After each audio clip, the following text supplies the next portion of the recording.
Hello ladies and gents, welcome back to tonight's episode of Poetry Live. Apologies for the delay. The internet went and died on me right as the last show ended, which was a pain in the backside, but the good news is it's working again. Everything is right in the world. I'm back, you're back. Hello Anita, hello. Hello Rabbit, come in. Hello Lars, come in guys, sit yourselves down.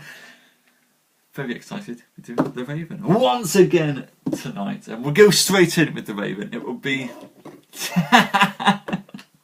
you ain't kidding Lars, think about Pummy. It was, I'm not sure what happened.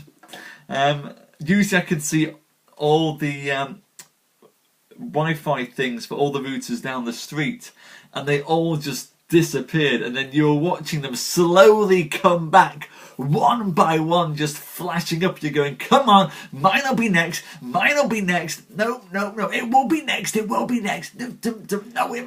mine. And then it came. Then wonderfully it came back, and BT are wonderful people for giving me my internet back so I can talk to you guys. And hello Elizabeth, hello. Well, I'm glad that Poe can lighten the mood, if that's the right word for it. So hello, welcome everyone. Apologies for the time delay there, but I really wanted to get back, so I'm glad I'm back. And the good thing about being back at this time is I've managed to catch up with Andrew. Andrew, hello. Come in, it's been a while. Sit yourself down. See, there is something good about us doing it at a later time. It means Andrew's able to come by.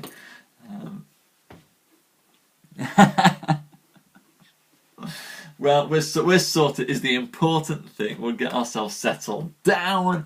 You guys are here. I'm here.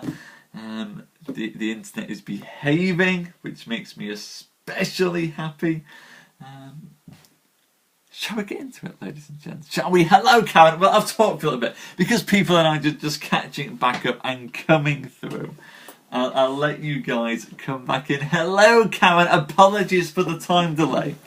The internet died. I think it cut out as we were ending the show because I couldn't close the scope, but it's back now is the important thing. It's back. I've been sat downstairs next to the router just trying to make it work. But the important thing, we're here now. We're here. I can do Poe. I've got my old Poe volume. Very excited to be doing this. I like my Poe. Like my old Poe. Very, very nice book. Oh, it's nice indeed. Look at that. It's when people knew how to make a book. They knew how to make a book in those days. Those days will come again. I'm glad that you like my Poe. This is my hot old Poe, which came from an Oxfam, but I do love it. It's a lovely little edition. It's got nice. Look at the inside pages there. It's a nice one. Hello, Susan. Hello. Don't correct it, Susan. My rapper name is actually similar N. So when I'm hanging out in sort of the hip hop clubs down by the dock fronts, sort of 8 Mile style, similar N is what I go by when I'm busting my rhymes.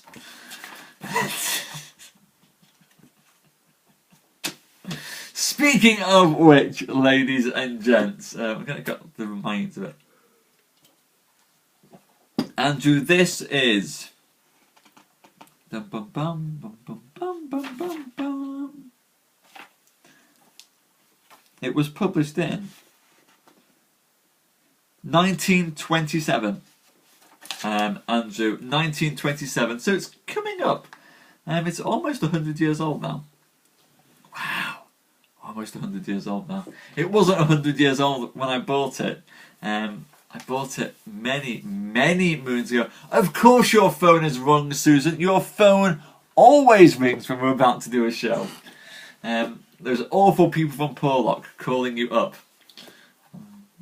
But this is it. In fact, if on a tangent, because we talk about books and the things that I'm writing, I'm working on.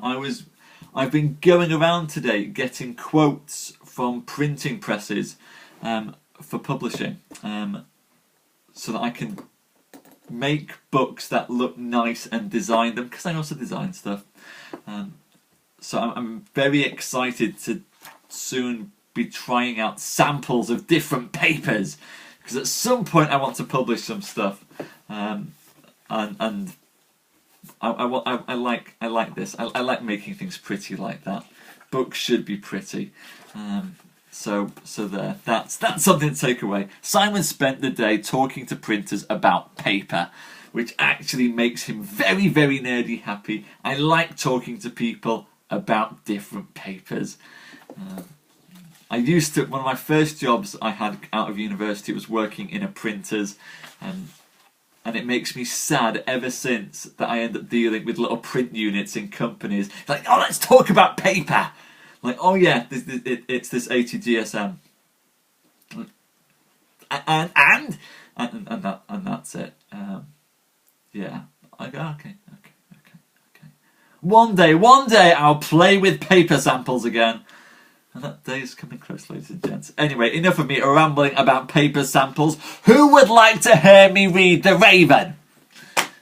Is there anyone in the room who would like to hear me read The Raven as it is meant to be read with full gusto, ladies and gents? Elizabeth would, Susan would, Rabbith would. Well then, ladies and gents, excellent.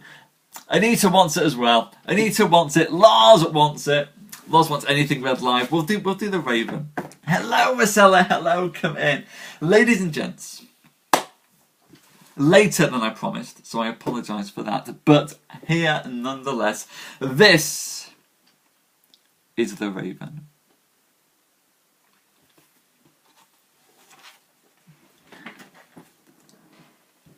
Once upon a midnight dreary, while I pondered, weak and weary over many a quaint and curious volume of forgotten lore, while I nodded, nearly napping, and suddenly there came a tapping, as of someone gently rapping at my chamber door.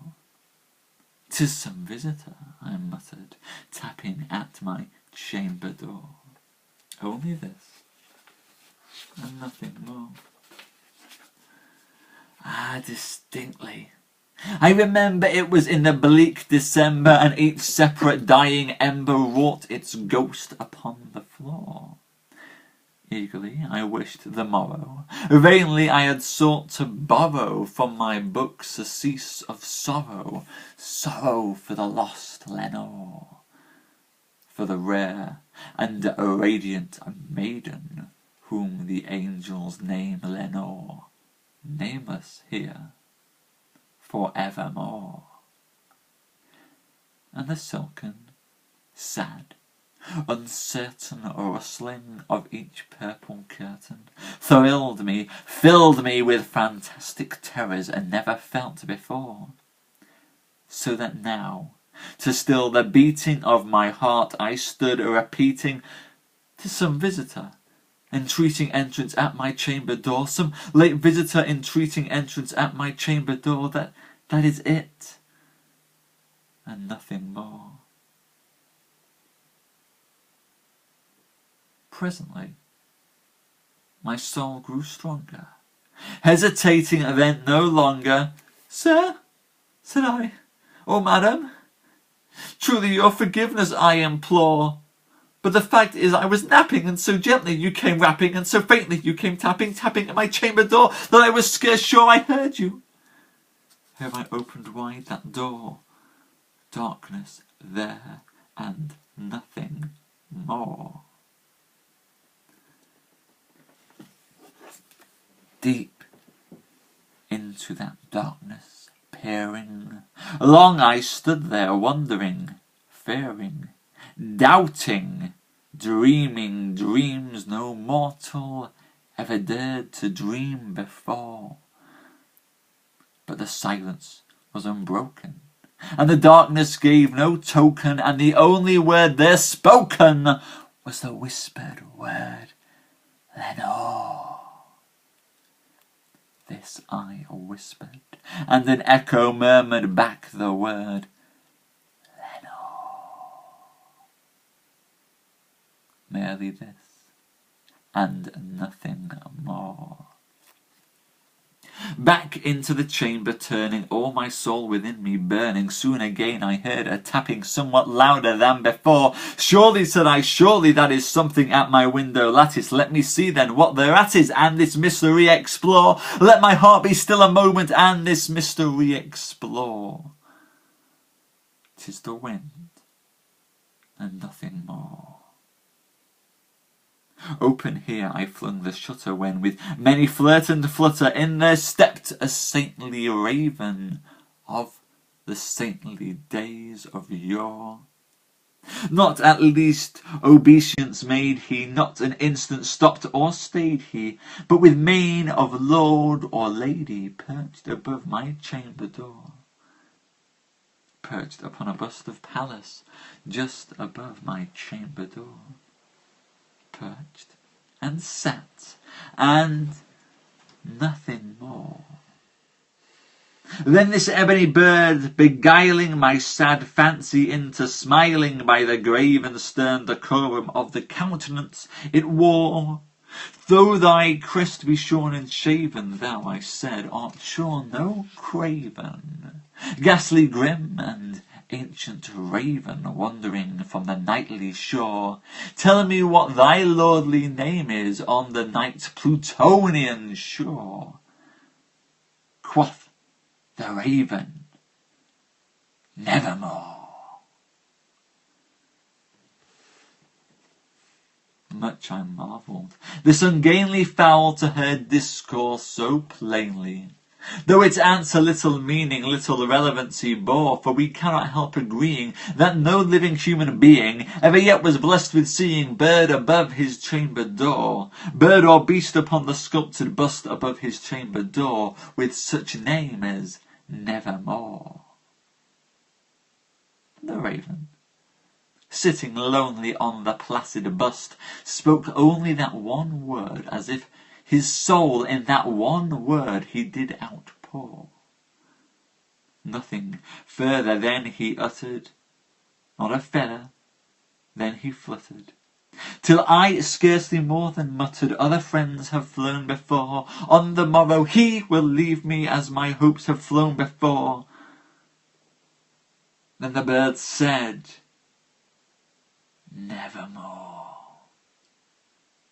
Startled at the stillness broken by reply so aptly spoken, doubtless, said I, what it utters is his only stock and store, caught from some unhappy master, whom unmerciful disaster followed fast and followed faster, till his songs one burden bore, till the dirges of hope that melancholy burden bore of never, nevermore. But the raven, still beguiling all my sad soul into smiling, straight I wheel the cushioned seat in front of bird, and bust, and door. Then upon the velvet sinking I betook myself, to linking fancy unto fancy, thinking what this ominous bird of yore, what this grim, ungainly, ghastly, gaunt, and ominous bird of yore meant in croaking Nevermore. This I sat, engaged in guessing, but no syllable expressing, to the fowl whose fiery eyes now burned into my bosom's core. This and more I sat divining, with my head at ease, reclining on the cushion's velvet lining that the lamplight gloated o'er.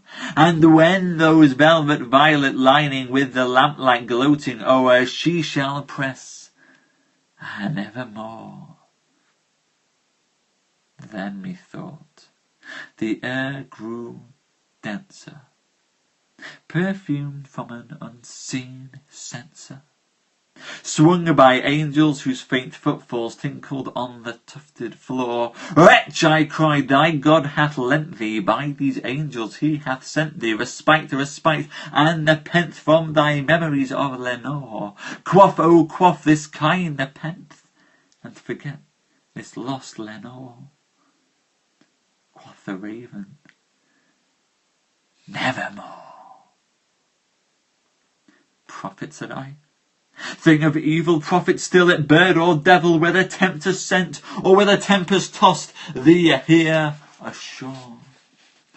Desolate, yet all undaunted, on this desert land enchanted, on this home by horror haunted, tell me truly, I implore, is there balm in Gilead? Tell me, I implore. Quoth the raven, Nevermore. Prophet, said I, thing of evil, prophet still, it bird or devil, by that heaven that bends us, by that God we both adore, tell this soul with sorrow laden, if within the distant Aidenn it shall clasp a sainted maiden whom the angels name Lenore, clasp a rare and radiant maiden whom the angels name Lenore. Quoth the raven, Nevermore. Be that word or sign of parting, bird or fiend, I shrieked upstarting. Get thee back to thy tempest and the night's Plutonian shore. Leave no black plume as a token of what lie thy soul hath spoken. Leave my loneliness unbroken.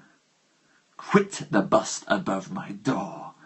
Take thy beak from out my heart, and take thy form from off my door. Quoth the raven, Nevermore. And the raven, never flitting, still is sitting on the pallid bust of Pallas, just above my chamber door. And his eyes have all the seeing of a demon's that is dreaming, and the lamplight over him streaming throws his shadow on the floor. And my soul, from out that shadow that lies floating on the floor, shall be lifted, nevermore.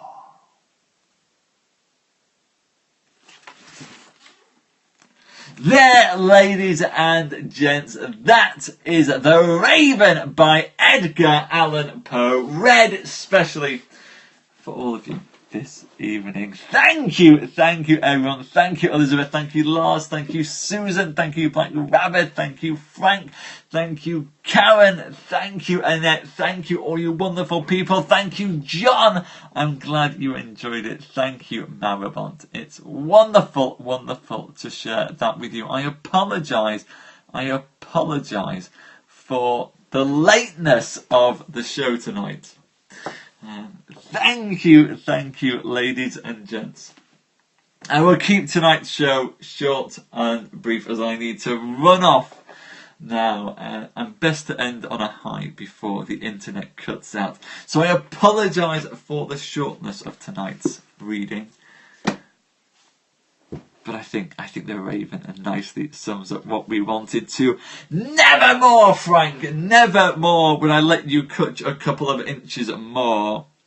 But thank you all of you. Thank you Elizabeth and Susan, Frank, Anita, Rabbit and Lars, Andrew, Karen, Marcella, Maribont and John. Thank you so much for coming tonight. It's been wonderful to see you, wonderful to share The Raven with you. Apologies for the internet, but I think sometimes it goes down. I think we managed to deal with it. We get the show out anyway. Ladies and gents, thank you so much. I'll see you again tomorrow for Shakespeare. The Sonnets of Shakespeare tomorrow, ladies and gents. Don't miss that. I'll see you for some sonnets tomorrow. Thank you, everyone. Sleep well. Have a wonderful morning, afternoon, evening, night, wherever you are. Bye-bye.